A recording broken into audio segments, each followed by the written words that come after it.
जय Hind to all. Are के classes में आपका बहुत बहुत स्वागत है।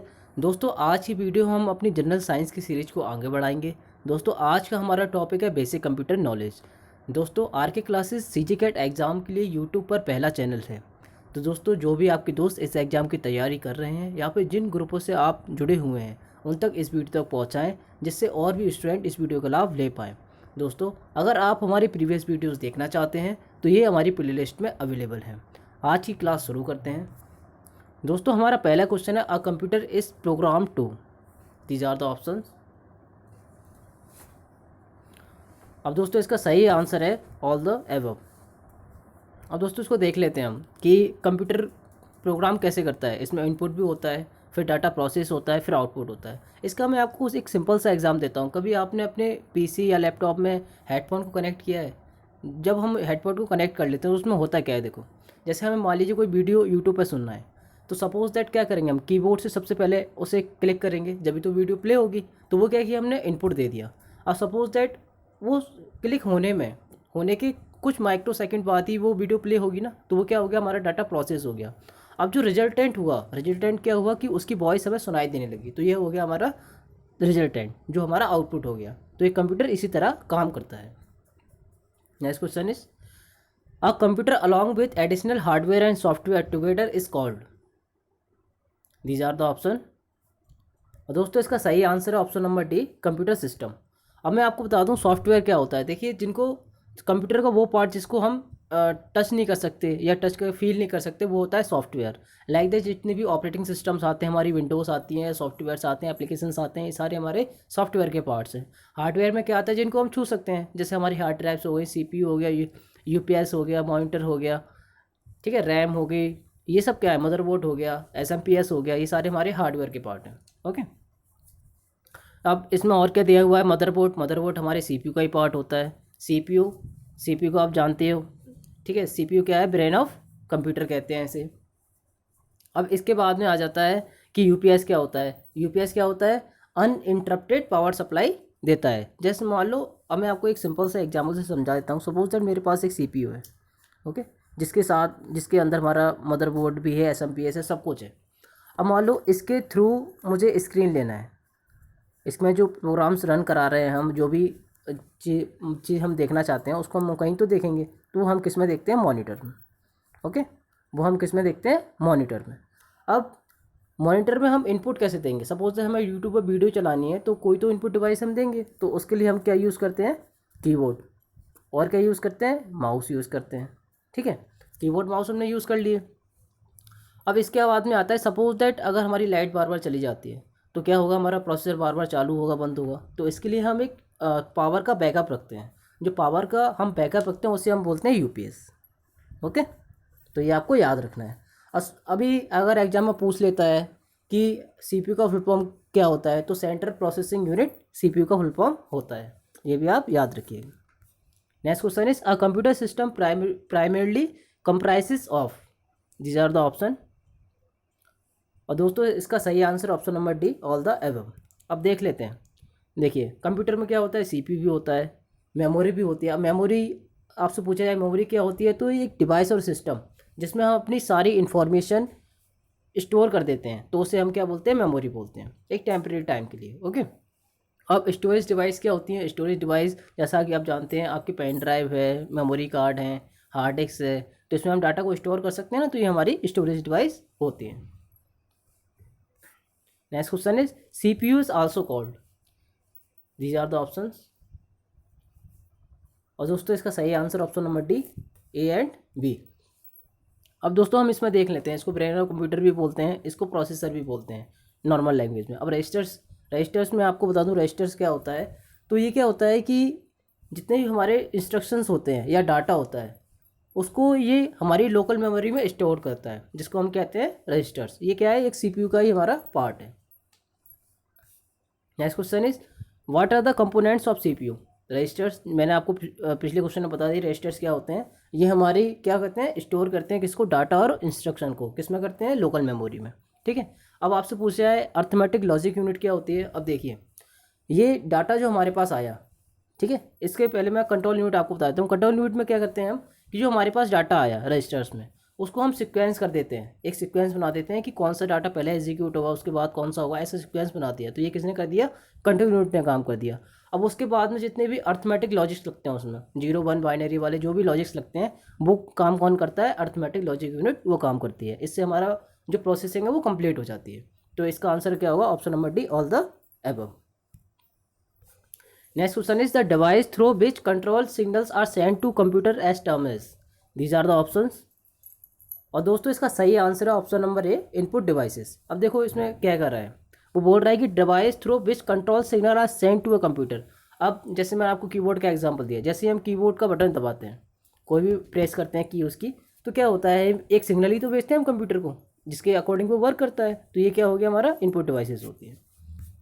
Next question is which one of the following is input devices. देखिए कीबोर्ड एंड माउस हम एग्जाम्पल दे चुके हैं। स्कैनर, बिल्कुल हम देखो अपना डॉक्यूमेंट्स स्कैन करते हैं ना तो हमें मॉनिटर पर शो हो जाता है, तो वो भी क्या है, हमारी एक इनपुट डिवाइस ही है। Touch screen and voice search. अब देखिए टच स्क्रीन में क्या होता है, जैसे मान लो टच स्क्रीन आईपैड आते हैं कई सारे, तो हम उस पर वीडियो प्ले वगैरह करना है तो हम नॉर्मली टच स्क्रीन से भी कर सकते हैं, अपनी आराम से कर सकते हैं उसको। और वॉइस सर्च में क्या होता है, आपने ओके गूगल सुना होगा, ओके गूगल वाला ऑप्शन सुना है ना, तो उससे क्या होता है, वॉइस के थ्रू भी हम इनपुट दे सकते हैं ना, तो वो भी इसका एक एग्जांपल है। तो दोस्तों इसका आंसर होगा option number D, all the above. Next question is data entered through input device is temporarily stored in. These are the option. दोस्तों इसका सही answer option number C, A and B both. अब देखिए जो RAM है, RAM को ही हम main memory बोल देते हैं। अब जो रैम होती है वो होता क्या है, ये एक्चुअल में हमारी मेमोरी दो टाइप की होती है, एक होती है प्राइमरी मेमोरी, एक होती है सेकेंडरी मेमोरी। तो प्राइमरी मेमोरी का पार्ट है वो है रैम। ओके, रैम और रोम दो होते हैं, वो दोनों किसका पार्ट होते हैं, हमारी प्राइमरी मेमोरी का। ये आपको याद रखना है। Next question is which one of the following is output device. These are the options. दोस्तों इसका सही answer option number D, all the above. अब देख लीजिए क्या होता है, सपोज दैट प्रिंटर है हमारे पास, ठीक है। अब प्रिंटर क्या करेगा, हमें आउटपुट दे देगा। सपोज दैट क्या होता है, हमने कोई प्रिंट दिया, कोई भी इमेज का आप प्रिंट लेना चाहते हो तो प्रिंटर के थ्रू वो आ जाएगा। तो ये हो गया हमारी आउटपुट डिवाइस हो गई। स्पीकर है, जो वॉइस आप सुनना चाहते हो वो हमें दे देता है, तो वो भी क्या हो गया, आउटपुट डिवाइस हो गई। मॉनिटर क्या होता है, जो भी सीपीयू के अंदर जो भी प्रोग्राम्स रन होते हैं वो सभी हमें शो कर देता है एक स्क्रीन पे, तो ये भी क्या हो गई, हमारी एक आउटपुट डिवाइस हो गई। Next question is dash convert digital information into human understandable. These are the options. दोस्तों इसका सही आंसर ऑप्शन नंबर बी। अब देख लीजिए, अभी हमने किसकी बात की, प्रिंटर की बात की जैसे, तो हमें क्या हो रहा है कि उससे जो चीज़ हम देख रहे हैं वो हमें मिल पा रही है ना, तो ये हमें अंडरस्टैंड करने में इजी करेगा। अब जैसे और भी चीज़ें जैसे हमने पिछले क्वेश्चन में से देखी थी, स्पीकर है। अब जैसे हम मान लो हम कोई वीडियो चला रहे हैं, हमें आवाज़ ही उसकी सुनाई नहीं दे रही है, तो ये ह्यूमन अंडरस्टेबल अभी तो नहीं हुआ। जैसे ही हम आवाज़ उसकी सुनाई देना शुरू हो गई तो ये क्या हो गया, ह्यूमन अंडरस्टेबल हो गया। तो ये क्या है, हमारी एक आउटपुट डिवाइस का एग्जाम्पल है। Next question is dash printer are being used in a manufacturing industries to create prototype of products. These are the options. और दोस्तों इसका सही answer option number D, 3D printers. अब देखिए नॉर्मली जो printers होते हैं वो प्रिंटर सबसे पहले क्या है, एक हमारी आउटपुट डिवाइस है। आउटपुट डिवाइस है और ये कितने टाइप के होते हैं, 3 टाइप के होते हैं। पहला होता है इंकजेट प्रिंटर, जिसमें हम नॉर्मली आपने देखा होगा दुकान वगैरह पर जो जिसमें इंक डालते हैं वो होते हैं inkjet printer. Laser and printer कौन से होते हैं, लेजर एंड प्रिंटर वो होते हैं जिनमें हम कैटरेज डालते हैं। अब डॉट मैट्रिक्स प्रिंटर कौन से होते हैं, जो अभी आपने हॉस्पिटल वगैरह में गए होगे, तो एक हमें वो स्लिप देते हैं जिसपे वो अपना सब कुछ लिखते हैं कि गवर्नमेंट हॉस्पिटल में मेनली आप देख सकते हैं, तो वो उसके दोनों ओर ऐसा डॉट डॉट डॉट होता है कुछ, सपोज दैट ऐसे 6 टाइप के होते हैं, होल्स बने होंगे बोथ साइड में पेपर के, तो वो क्या है, डॉट मैट्रिक्स प्रिंटर से ही वो प्रिंट होता है। अब 3D प्रिंटर क्या करते हैं, 3D प्रिंटर्स अभी बहुत रिसेंट में आए हुए प्रिंटर्स हैं। ये एक्चुअल में क्या होता है, मैन्युफैक्चरिंग इंडस्ट्रीज़ वगैरह में यूज़ हो रहे हैं, जो रेप्लिका प्रेजेंट करते हैं जो 3D ऑब्जेक्ट है उसका, ठीक है। तो ये आपको याद रखना है। Next question is complete CPU on a single chip called. These are the options. दोस्तों इसके सही आंसर है हमारा option number B, microprocessor. अब देखिए माइक्रो प्रोसेसर अगर आपको देखना है तो कभी आप अपने CPU को खोलना, उसमें आपको 20 साइड में एक फ़ैन मिलेगा। एक तो साइड में होता है जो SMPS का फ़ैन होता है, उसके अलावा एक और फ़ैन होता है। उस फैन को आप जैसे ही निकालेंगे उसके नीचे आपको एक सिंगल चिप टाइप की मिलेगी, वो हमारा क्या होता है, माइक्रो प्रोसेसर होता है, ठीक है। अब प्रोसेसर किसको बोलते हैं, प्रोसेसर हम CPU को ही बोलते हैं। अब क्या हो गया रैम और रोम, जो मैं आपको पहले ही बता चुका हूँ कि रैम और रोम क्या होते हैं, हमारे प्राइमरी मेमोरी है। ठीक है। अब अगर आपसे पूछ ले कि रैम और रैम के फुल फॉर्म क्या होता है, वो भी आपको याद होना चाहिए। रैंडम एक्सेस मेमोरी और रीड ओनली मेमोरी, ये होते हैं हमारे रैम एंड रोम के full form. Next question is a computer system uses dash to store the process data.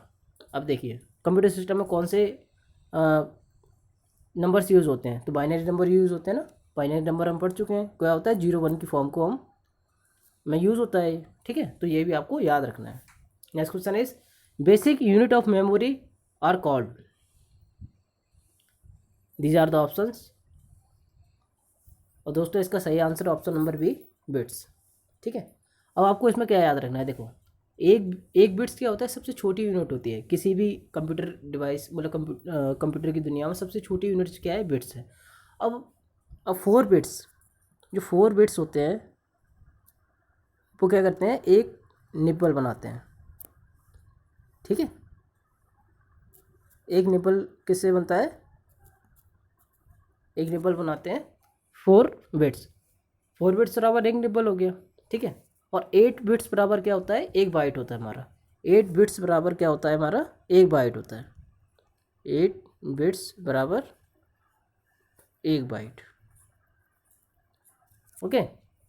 अब देखो इसके बाद में, और जब 8 बिट्स में एक बाइट है तो कितने निपल होंगे, 2 निपल होंगे। ठीक है।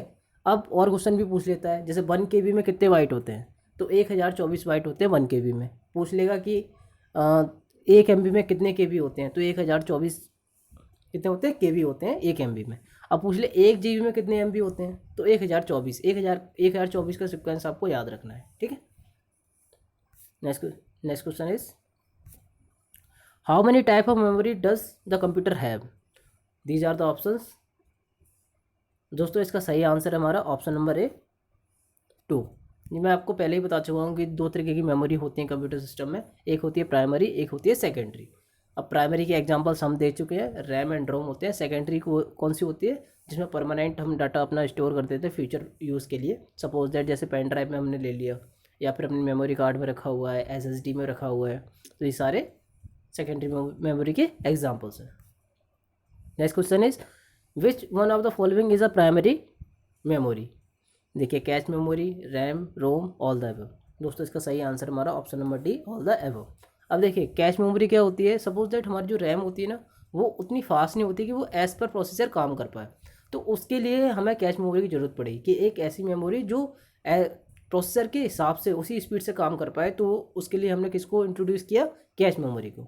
रैम और रोम का आपको क्लियर है, रैम को हम क्या बोलते हैं, रैंडम एक्सेस मेमोरी, और रोम को हम क्या बोलते हैं, रीड ओनली मेमोरी।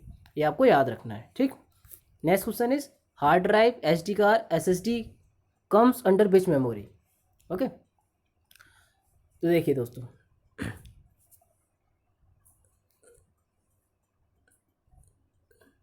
इसका सही आंसर क्या होगा हमारा option number B, secondary memory. जो मैं आपको अभी बता चुका हूँ कि जितने भी हम डाटा अपने फ्यूचर रेफरेंस के लिए या परमानेंट स्टोर करना चाहते हैं, वो सब किसके अंदर आता है, सेकेंडरी मेमोरी के अंडर में आता है।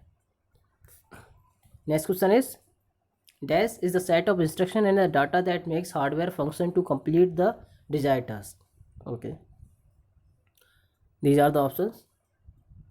दोस्तों इसका सही आंसर हमारा ऑप्शन नंबर ए, सॉफ्टवेयर। अब देखो मैं आपको पहले ही बता चुका हूँ कि सॉफ्टवेयर्स क्या होते हैं जिन्हें हम टच नहीं कर सकते, हार्डवेयर क्या होते हैं वो पार्ट्स कंप्यूटर के जिन्हें हम टच कर सकते हैं। ठीक है, तो ये आपको याद रखना है, इसकी क्वेश्चन से ही आपको क्लियर हो जाएगा, आंसर में ज़्यादा कोई तकलीफ आएगी नहीं। ठीक है, नेक्स्ट क्वेश्चन की तरफ बढ़ते हैं। Next question is which one of the following is the system software. अब देखो इसमें आपको ये ऑप्शन दिए हुए हैं, पहले आप एक बार ऑप्शन देख लीजिए। तो दोस्तों इसका आंसर हमारा option number D, all the above. और इसमें देखो ऑपरेटिंग सिस्टम्स हमारे क्या होते हैं। अब इसके नाम से क्लियर हो रहा है कि ऐसे सिस्टम्स जो कंप्यूटर को ऑपरेट करें वो हमारे क्या होते हैं, ऑपरेटिंग सिस्टम्स होते हैं। ठीक है, अब नेक्स्ट समय दिया हुआ है कि सिस्टम यूटिलिटी। सिस्टम यूटिलिटी में आपको देखा होगा कि ऐसे बहुत सारे एप्लीकेशंस होते हैं हमारे मोबाइल में, को जो क्या करते हैं, हमारे कंप्यूटर की मेंटेनेंस या कॉन्फ़िगरेशन का काम करते हैं। जैसे कि आपने देखा होगा डिफ्रैगमेंटेशन करते हैं, बहुत सारे एंटीवायरस हम एंटीवायरस इंस्टॉल करके रखते हैं अपनी मतलब जो एक टेम्स फाइल डिलीट करते हैं। तो ये सब किसके एग्जांपल्स हो गए, ये किसके हो गए, सिस्टम यूटिलिटी के एग्जांपल्स हो गए। अब डिवाइस ड्राइवर्स क्या होता है कि डिवाइस ड्राइवर्स में हम क्या करते हैं कि हमारी जितनी भी डिवाइस है उनको मैनेज करने के लिए हमें कुछ तो चाहिए ना, ठीक है। अब उनकी फंक्शनिंग हो रही है कंप्यूटर में, आप जानते हो एक साथ कितनी से सारी डिवाइसेस फंक्शन करती हैं। उन सब डिवाइसों को मैनेज करने के लिए हमें कुछ तो चाहिए। तो जो सारी डिवाइसों की फंक्शन को मैनेज करेगा वो क्या है, हमारा device drivers. Next question is, does a computer system can work without application software? ये आपको आंसर देना है येस और नो में। तो दोस्तों इसका सही आंसर है हमारा ऑप्शन नंबर ए, यस। अब देखो एप्लीकेशन सॉफ्टवेयर्स हमारे होते क्या हैं, ये ऐसे सॉफ्टवेयर्स होते हैं जो हमें कंप्यूटर की जो कोर फंक्शनिंग होती है वो प्रोवाइड कराते हैं, ठीक है। कोर फंक्शनिंग जैसे कि अब इसके टाइप्स एक बार मैं आपको नॉर्मली बता देता हूँ आपकी नॉलेज के लिए। एक तो होता है जनरल पर्पस सॉफ्टवेयर्स, जैसे आपने मोजिला फायरफॉक्स यूज़ कर रहे हैं अपने कंप्यूटर में या पीसी में, मोबाइल में कैलकुलेटर यूज़ कर रहे हैं। तो ये सब चीज़ें क्या है, हमारी जनरल पर्पस सॉफ्टवेयर के अंडर में आती हैं, ठीक है। और जो एप्लीकेशन सॉफ्टवेयर ने उसका दूसरा पार्ट क्या होता है, कस्टमाइज सॉफ्टवेयर। देखिए ये कैसे कस्टमाइज सॉफ्टवेयर क्या होते हैं, जैसे मान लो एक किसी स्पेशल पर्पस के लिए हम जब आप सॉफ्टवेयर लेते हैं तो वो हमारा क्या होता है, कस्टमाइज सॉफ्टवेयर होता है। जैसे अकाउंटिंग सॉफ्टवेयर होते हैं, वो बहुत ही एक पर्टिकुलर ऑर्गेनाइजेशन लेता है अपने ऑडिट करने के लिए या फिर अकाउंटिंग के लिए, तो वो क्या होगा, हमारे कस्टमाइज सॉफ्टवेयर्स हो गए, ठीक है। नेक्स्ट क्वेश्चन की तरफ चलते हैं। Mozilla Firefox is a, these are the options. और दोस्तों इसका सही आंसर हमारा option number A, open source software. अब मैं आपको बता देता हूँ ओपन सोर्स सॉफ्टवेयर होते क्या है। देखिए ओपन सोर्स सॉफ्टवेयर वो होते हैं कि जिन सॉफ्टवेयर के साथ उसका सोर्स कोड हमें दिया जाता है। अब सोर्स कोड क्या होता है, देखिए सोर्स कोड का सीधा मतलब होता है प्रोग्रामिंग लैंग्वेज, कि हम उसमें कुछ अमेंडमेंट कर सकते हैं उसकी प्रोग्रामिंग लैंग्वेज में, ठीक है। तो इस टाइप के सॉफ्टवेयर्स को हम क्या बोलते हैं, ओपन सोर्स सॉफ्टवेयर। तो मोजिला फायरफॉक्स हमारा क्या है, ओपन सोर्स सॉफ्टवेयर है। अब फ्रीवेयर सॉफ्टवेयर कौन से होते हैं, देखिए जिसका सोर्स कोड हमें दिया नहीं गया, यानी कि जिसकी प्रोग्रामिंग लैंग्वेज हमें दी नहीं गई है। Next is proprietary softwares. अब देखिए अब ये कौन से सॉफ्टवेयर्स होते हैं कि जिनको हम परचेज़ करते हैं अपने वेंडर से, जैसे विंडोज़ हो गया, टैली हो गया, क्विक का एंटीवायरस हो गया, ये सारी चीज़ें किसके अंडर में आती हैं, प्रोप्राइटरी सॉफ्टवेयर्स के। अब फ्रीवेयर का मैं एग्जांपल आपको देता हूँ, जैसे एडोब रीडर है, स्काइप है, ये भी क्या है, हमारे फ्रीवेयर सॉफ्टवेयर्स के एग्जांपल हैं। तो इसी साथ दोस्तों आज का वीडियो हम समाप्त करते हैं। यदि आपको वीडियो पसंद आया तो इसे लाइक करें, सब्सक्राइब करें और अपने दोस्तों में शेयर करें। Thanks for watching. जय हिंद टू ऑल।